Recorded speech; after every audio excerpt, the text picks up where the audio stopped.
If a seller is not willing to provide us the documents we need to perform the procedures that we were engaged for, it can lead to a higher level of uncertainty and risk, because the goal of a quality of earnings process is to understand those financial and tax risks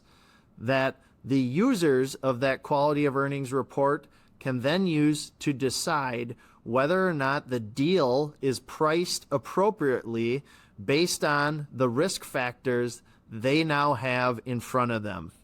In the lower middle market,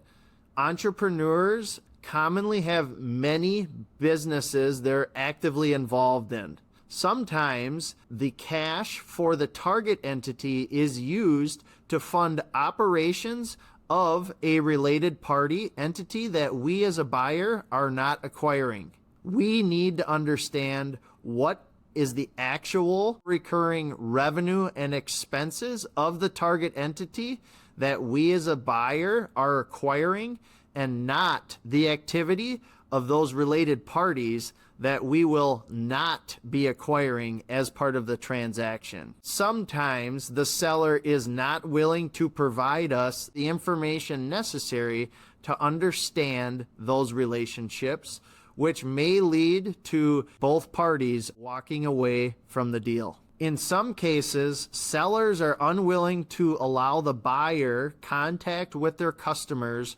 early on in the process because they have not built up trust.